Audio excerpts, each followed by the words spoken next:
David, good afternoon. Good afternoon, sir. So, not sure where to go. We spent a little bit of time talking about the situation, of course, with Iran. One of the questions today, my question today to our listeners was, should Canada, if asked, get involved in the Iran war? I don't want to say callers were split. I think most people do not think that's a great idea, but there are people out there suggesting, you know what? Yeah, we should. They're our neighbor. They're our ally. And if asked, perhaps we ought to consider it. What do you think? Well, today, interesting developments in the sense that, one, when you look at the markets are up. And so the markets are showing signs that maybe, the uncertainty is calming down around this situation, around the Detroit of Hormuz. Also, the price of oil came down today. Not a lot, but it still came down under $100 a barrel. So just that is also sending kind of a message that maybe things are calming down.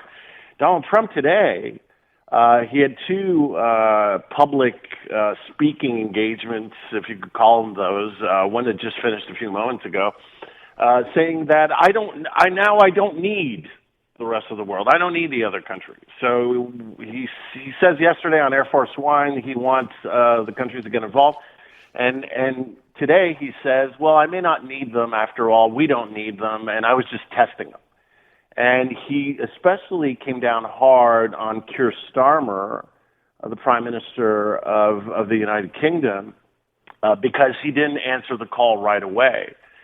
And so Keir Starmer actually in the last few weeks, a month ago, before this whole Iran conflict, Keir Starmer's Labour government in the UK, Aaron, was floundering, and people were questioning his leadership, both inside and outside the Labour Party, and there were actually a lot of people saying that he may not survive as UK's Prime Minister. And since the Iran conflict, he's absolutely scored a lot of political points, and his polling numbers are actually up because he refused access to certain military bases to Donald Trump since this began.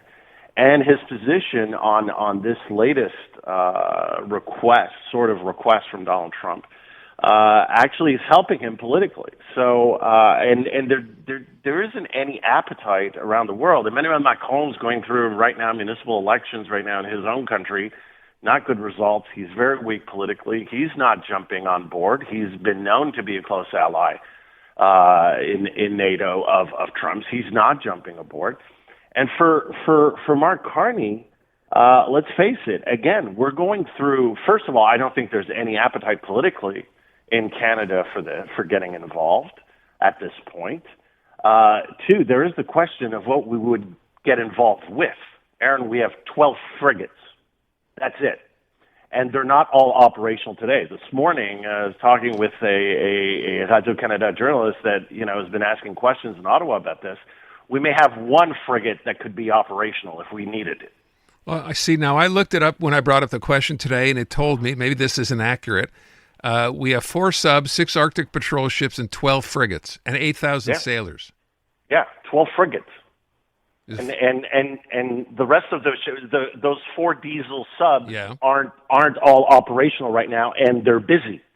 And the rest are patrol ships, and some of them are built for Arctic usage.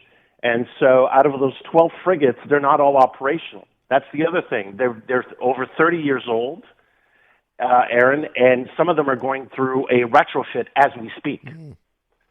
So they're not, and again, I'm basing this also on a report from a Radio-Canada journalist that actually looked this up this morning. So, David, this is the old situation where Canada historically, we could serve a peacekeeping role if asked, right? That's what we've done in the past. But we're not in a peacekeeping situation. I understand, but should we get there? My question, I guess, is if we are asked, do we go ahead and say, yes, we're going to help in whatever capacity we can or not?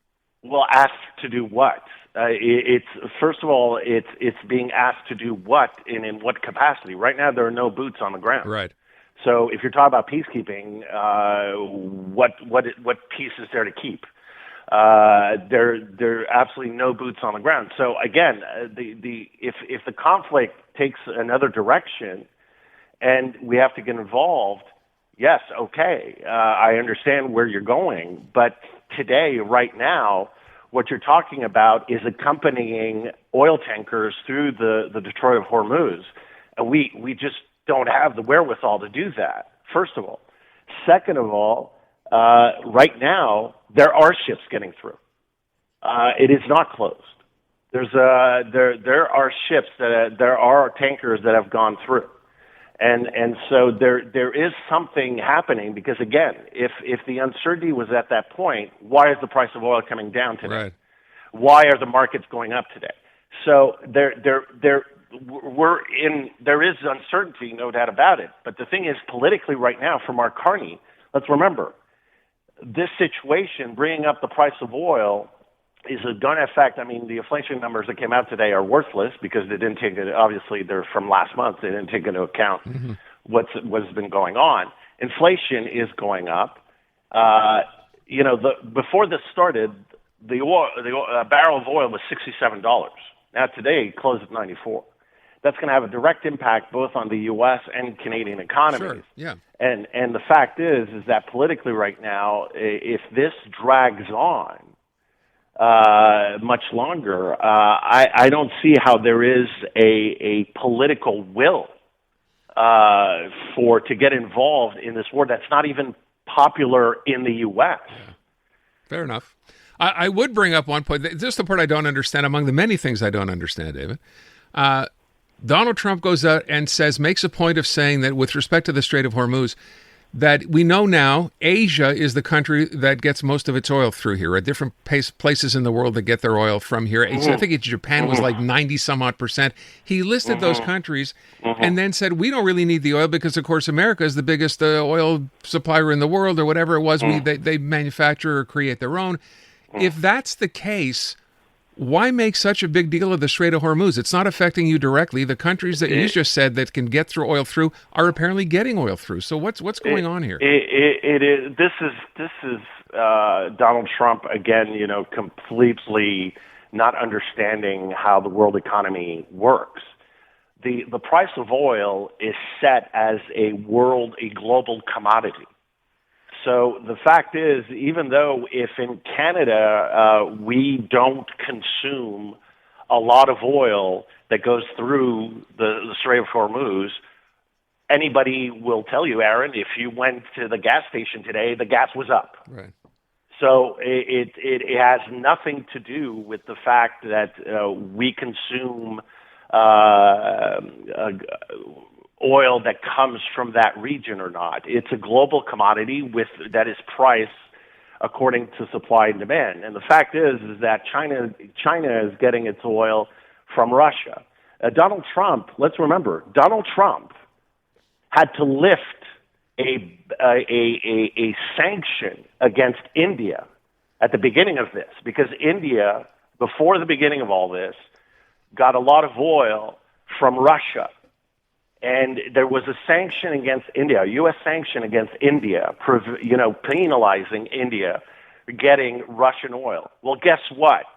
At the beginning of this, Donald Trump lifted it to allow India to get Russian oil. So this is actually helping Russia, and also against Ukraine, and also getting revenue and to continue to finance that horrible war. But also the fact is that here, what it's doing here for us in Canada, let's remember again, Mark Carney is threading a very thin needle here because he still has the tariffs that are hurting, right, very much hurting Canada's economy. It's in your quiz. We lost 84,000 jobs last month. And we're going to continue losing jobs because primarily of this tariff war. We're negotiating, and actually what's going on right now with Iran and the impact of the U.S. economy may actually help us because it's not only oil, it's aluminum that's affected. It's precious metals like copper. There's also nickel from that region that is blocked. There's also fertilizer. That comes out of that region that is blocked. So that could give a lot of opportunities for Canada in its tariff negotiations with the U.S. to actually soften the blow of what's going on. And that could be an opportunity for Mark Carney. David, I got to wrap up. I'm curious one thing. I'm going to ask you the easy question here. What's the end game here for Donald Trump? What's coming? Is he looking for an exit strategy at this point already, do you think? No, he said it. He said it himself. I'll know it ends when I feel it. He literally said that. Yeah. When I feel it. I mean, look, we know he's an instinctive politician. He doesn't read, he doesn't analyze. He's so he's not. I don't think there is necessarily an end game for him. The thing is that I think he looks at the markets. I think he looks at the price of oil. I think it's about the midterms in November. And I think that's what's guiding him right now. And we'll see if there are no other surprises, from Iran or from other players. But the thing is that until Donald Trump decides that it's hurting him more than anybody else, right, he'll continue. We'll leave it at that. David, thank you so much. I appreciate it. I'm Luke Wilson. Join me each week for Film Never Lies. Since retiring from the NFL, I've had a lot on my mind, and now I've got my own show. So if you're tired of lazy takes, if you want honest conversations, join us each week. Film Never Lies, available on all TSN platforms and the iHeartRadio app.